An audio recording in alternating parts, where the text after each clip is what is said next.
सिंधुदुर्ग जिल्हा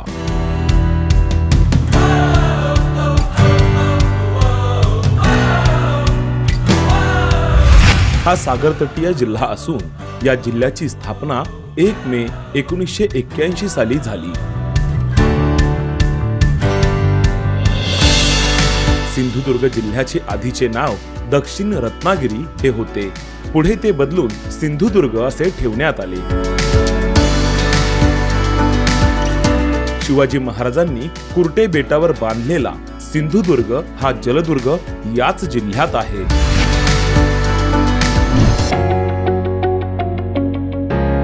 (1999) साली सिंधुदुर्ग जिल्हा हा महाराष्ट्रातील पहिला पर्यटन जिल्हा म्हणून घोषित करण्यात आला।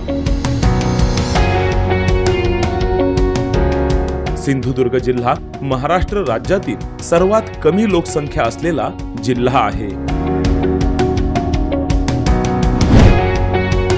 या जिल्ह्याचे क्षेत्रफळ सुमारे 5207 चौरस किलोमीटर इतके असून या जिल्ह्याची लोकसंख्या सुमारे 8,68,825 इतकी आहे। या जिल्ह्यात एकूण 8 तालुके आहेत। त्यामध्ये सावंतवाडी, कणकवली, कुडाळ, देवगड, दोडामार्ग, मालवण, वेंगुर्ला आणि वैभववाडी यांचा समावेश आहे। सिंधुदुर्ग मध्ये आचार, कोचरा, देवगड, मालवण, विजयदुर्ग, वेंगुर्ला, शिरोडा आणि सर्जेकोट अशी प्रमुख मासेमारी बंदरे आहेत। या जिल्ह्याचे पर्जन्यमान सरासरी 3609.98 मिलीमीटर इतके असून हा जिल्हा समुद्र किनारी असल्यामुळे येथील हवामान नेहमी उष्ण व दमट असते। येथे शुक, कर्ली, गड नदी, तेरेखोल, आचरा, तिल्लिरी आणि देवगड या प्रमुख नद्या आहेत। सिंधुदुर्ग हा पूर्वेकडे अरबी समुद्राने, दक्षिणेकडून बेळगाव जिल्हा आणि गोवा राज्याने तर उत्तरेकडून रत्नागिरी जिल्ह्याने वेढला आहे।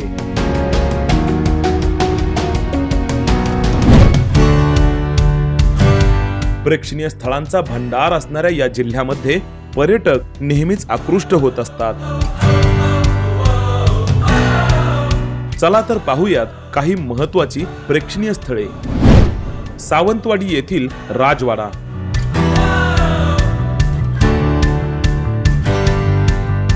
सावंतवाडी राजवाडा सिंधुदुर्गातील एक महत्त्वाचे पर्यटन स्थळ म्हणून ओळखले जाते। राजवाड्याची बांधणी खेम सावंत भोसले संस्थानांनी 1755 ते 1803 या कालखंडात केली। सावंतवाडी शहरातील हे सुंदर पर्यटन स्थळ असून मुंबई, पुणे तसेच कोल्हापूर येथून महामार्गाने येथे पोहोचता येते। आंबोली थंड हवेचे ठिकाण।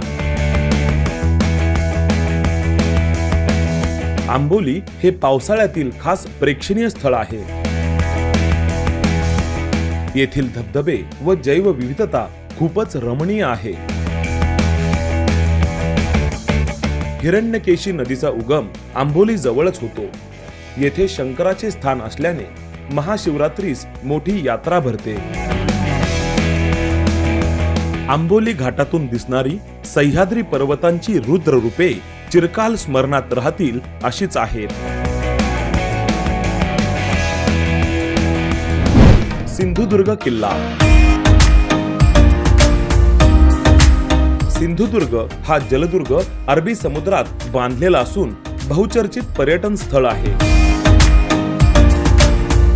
मालवण शहरातील समुद्रात कुर्टे बेटावर बांधलेला हा किल्ला आजही छत्रपती शिवाजी महाराजांनी उभ्या केलेल्या स्वराज्याची साक्ष देतो।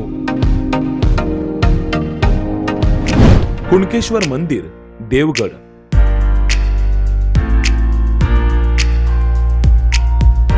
निसर्गरम्य व जागृत धार्मिक स्थान असा दुहेरी संगम असलेले श्री क्षेत्र कुणकेश्वर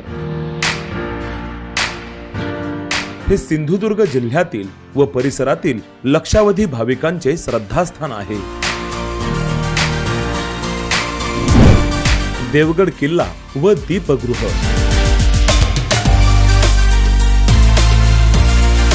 देवगडचा किल्ला हा हापूस आंब्या इतकाच प्रसिद्ध आहे. त्याची ख्याती पर्यटकाला निश्चित आकर्षित करते. विजयदुर्ग किल्ला.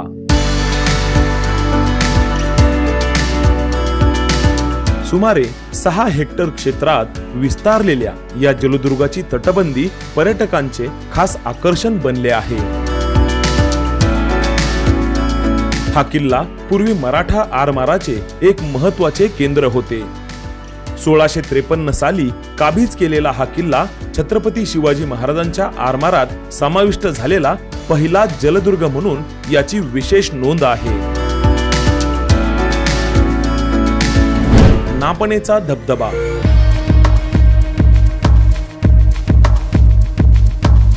या धबधब्याचा उगम नाधवडे या गावी झाला आहे.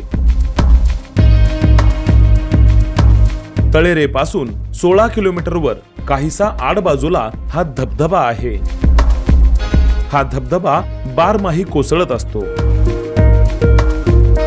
पाण्यामध्ये गंधकाचा अंश असल्याने येथील पाण्याने स्नान केल्यास त्वचा विकार बरे होतात असे आरोग्य तज्ञांचे मत आहे. वेतोबाचे देवालय, आरवली.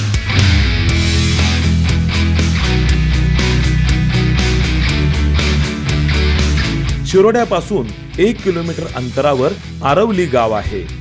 येथील वेतोबाचे देवालय आदर्श नमुना मानला जातो. येथे वेतोबाची भव्य पंचधातूची मूर्ती आणि भाविकांची अपार श्रद्धा यामुळे या गावाला आगळेच महत्त्व आहे.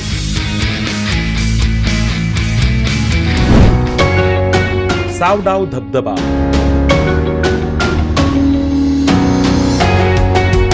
कणकवली पासून सुमारे 11 किलोमीटर अंतरावर आणि सावडाव फाट्यापासून अवघ्या 6 किलोमीटर अंतरावर असलेला हा धबधबा पर्यटकांचे केंद्रबिंदू झाला आहे.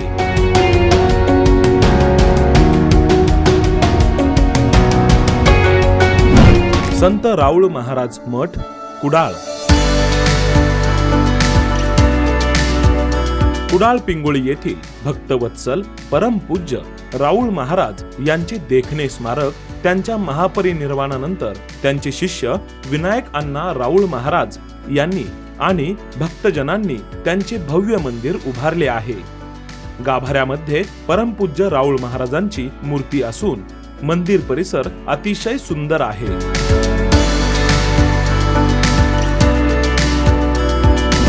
रेडी येथील श्री गणेश मंदिर. येथे स्वयंभू गणेश मूर्ती असून हे ठिकाण भाविकांचे श्रद्धास्थान बनले आहे. येथे खाणीचे खोदकाम चालू असताना भव्य द्विभुज गणेश मूर्ती आढळून आली आणि त्याच जागेवर पुढे सुंदर मंदिर बांधून श्रींची प्रतिष्ठापना करण्यात आली.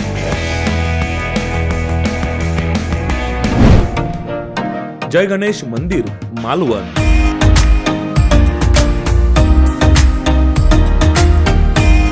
जय गणेश मंदिराची मालवणातल्या मेढा येथे 12 फेब्रुवारी 2005 रोजी स्थापना झाली. आज केवळ धार्मिक दृष्ट्याच नव्हे तर पर्यटन दृष्ट्याही मालवण शहराच्या वैभवात भर घालणारं असं हे जय गणेश मंदिर मालवणचा मानबिंदू ठरण्यासोबतच इथे भेट देणाऱ्या पर्यटकांच्याही आकर्षणाचं केंद्र ठरलं आहे. सिंधुदुर्ग जिल्ह्याला अनेक समुद्र किनाऱ्यांचा वारसा लाभला आहे. त्यामध्ये देवगड येथील पुरळ, मिठबाव आणि तारा मुंबरी, मालवण येथील आचरा, तारकर्ली, चिवला, राजकोट आणि देवबाग, वेंगुर्ला येथील निवती आणि भोगवे हे समुद्र किनारे. स्कुबा डायव्हिंग हा साहसी प्रकार सिंधुदुर्ग जिल्हा येथे मालवण बीच, तारकर्ली बीच या ठिकाणी उपलब्ध आहे. समुद्राखालील निसर्ग सौंदर्य, जैवविविधता आपणास या प्रकारामुळे अनुभवता येते. या साहसी प्रकारात आपणास समुद्राखालील जग पाहता येते. येथे स्कुबा डायव्हिंग पूर्वी प्रशिक्षक आपणास योग्य ते मार्गदर्शन करतात.